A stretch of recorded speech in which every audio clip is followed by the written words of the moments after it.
Hola a todos, yo soy David, esto es De Panda y otros pormenores, y el día de hoy vamos a hablar del libro Pesadillas para cenar de José Madero, del año 2018.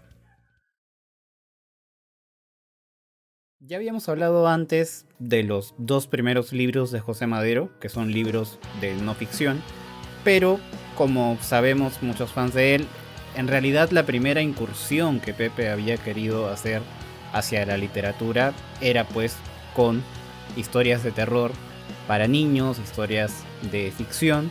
Es una idea que empezó a rondarle a él por la mente más o menos por el año 2007, 2008, pero se le hizo muy complicada la construcción de los personajes, de las tramas, recordar la identidad de cada uno, o sea, todo lo que implica crear una historia de ficción le resultaba bastante complicado en ese momento. Entonces Pepe prefirió que sus primeras obras literarias fueran por otro lado.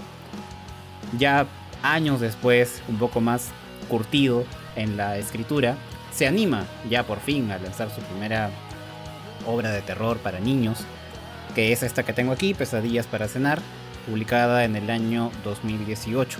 Vamos a hablar justo hace, 2 horas. Lo he terminado de leer. Estoy con la lectura bastante fresca en la cabeza y vamos a hablar del que me ha parecido este libro. Hago el disclaimer de que no soy booktuber, no soy un experto en el género de terror.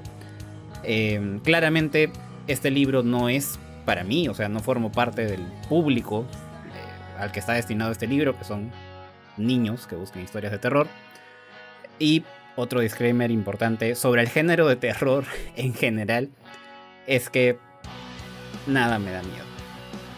No estoy exagerando, no estoy mintiendo, o sea, de verdad, no hay película, serie, libro, historia, lo que sea de terror que me dé miedo.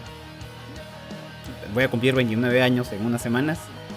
Hace más de 17 años más o menos que no me da nada miedo, o sea, desde que tengo ya muy racionalizado todo lo que tenga que ver con el terror. Entonces, incluso si esta o cualquier otra obra fuera para adultos, para un público adulto, difícilmente me daría miedo. Entonces, las cosas que yo aprecio de la literatura de terror están más basadas en la construcción de los personajes, en los villanos, en el misterio, en la psicología detrás del elemento que está causando terror dentro de la historia.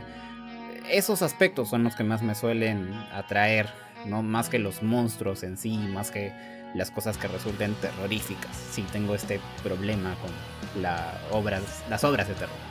Entonces, dicho esto, sobre este libro debo decir que se lee súper rápido, o sea, es una lectura muy, muy, muy ágil, y tratando de matizar todos los disclaimers que les dije hace un rato, creo que sí me quedó un poco a deber. El libro comienza bastante bien, con Pepe, o sea, creo que la mayor virtud que demuestra Pepe en el libro es su capacidad para describir escenas, describir escenarios, describir personajes, describir, o sea, físicamente.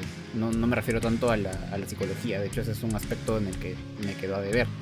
No, la premisa del libro es bastante sencilla. La trama puede hablar bueno, podemos decir que habla sobre un universo paralelo en el que existen todas las criaturas de la literatura, del cine, de la cultura pop, de terror creadas por los seres humanos que existen ahí. Es un mundo gris, oscuro, blanco y negro. Y lo que hacen estos monstruos es secuestrar mentalmente a niños a través de un video de YouTube maldito.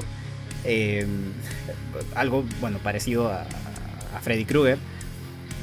Se alimentan de su miedo y lo que buscan los monstruos de este universo es básicamente alimentarse del miedo de todos los niños al punto de que ya puedan dejar este universo gris en el que están encerrados y comenzar a invadir el mundo de color, digamos, que es el mundo real en el que habitamos los seres humanos.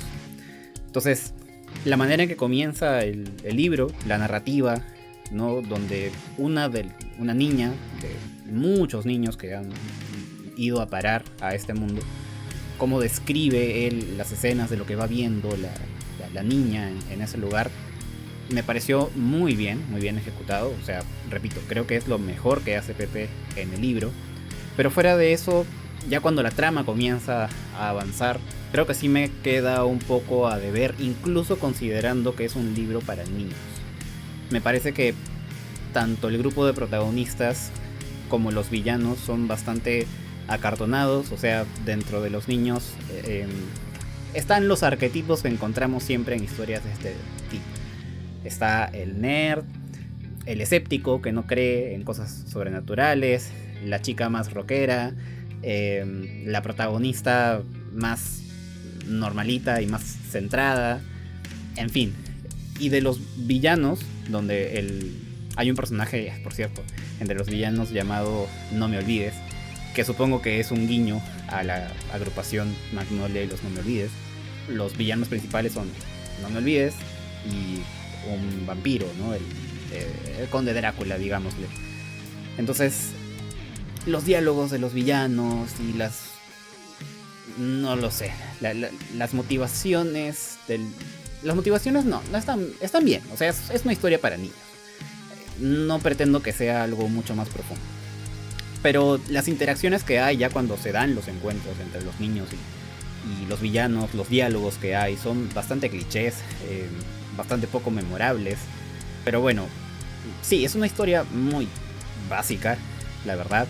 Pero algo simpático que tiene es que o sea, tiene un montón de guiños a historias de terror que Pepe ha leído.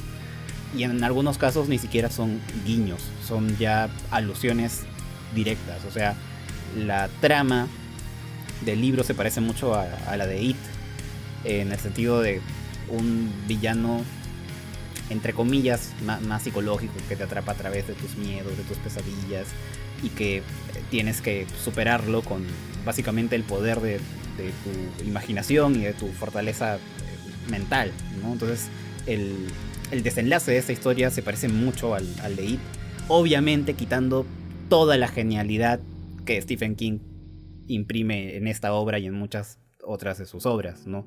La profundidad psicológica detrás del miedo de los personajes, la abstracción del villano.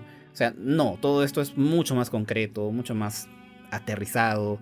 Entonces, si has leído It, te puede parecer simpático ese paralelismo, o sabiendo que Pepe es súper fan de Stephen King, puedes pensar que Pepe se quedó un poco corto al hacer una historia así más o menos paralela.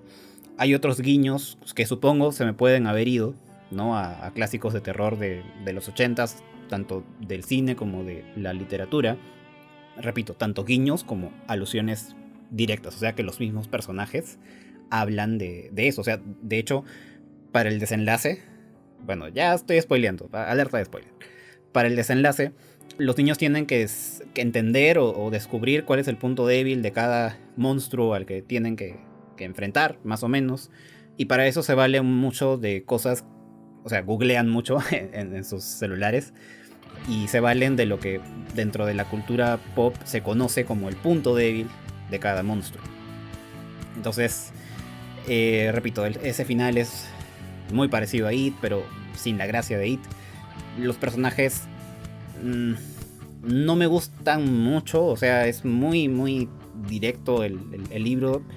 Siendo José Madero, esperaba un poquito más de profundidad y un poquito más de psicología en las interacciones de los niños tanto con los villanos como con sus miedos, sus limitaciones propias al momento de tener que enfrentar estos desafíos. Igual no se explora tan a fondo, no sé, pues las relaciones de los niños con sus padres. O sea, es muy poco lo que se da a conocer de estos personajes.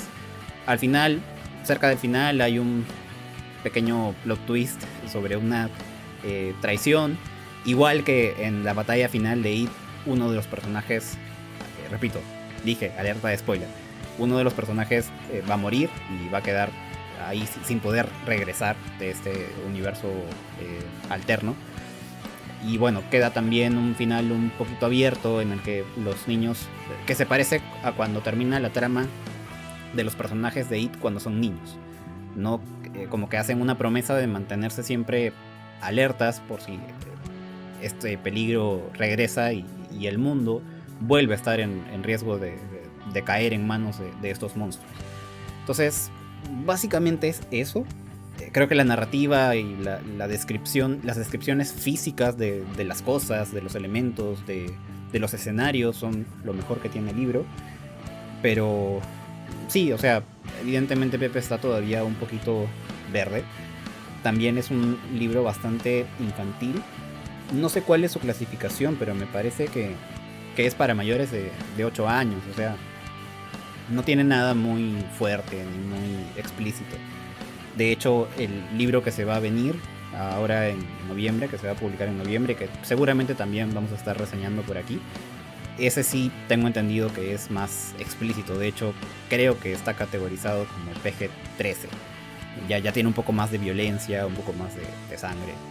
Pero bueno, pues ya veremos de qué trata. Cuando lo tenga en mis manos, lo reseñaré para ustedes. Y bueno, eso es básicamente lo que tengo que decir sobre Pesadillas para cenar, bajo todos los disclaimers que les mencioné al inicio del video. Me dicen en los comentarios si lo leyeron, si no lo leyeron, si están de acuerdo, si es que no lo leyeron, si es que se animarían a leerlo, si les llama la atención. Cualquier cosa que tengan que decir al respecto, tienen ahí la caja de comentarios. Sin más que añadir, y ya nos encontraremos más adelante con otros contenidos. Ya saben que mi nombre es David, que me encuentran en Facebook, en Twitter y en Instagram como De Panda y Otros Pormenores. Esto es De Panda y Otros Pormenores. Les mando un abrazo de panda para todos y hasta la próxima, amigos.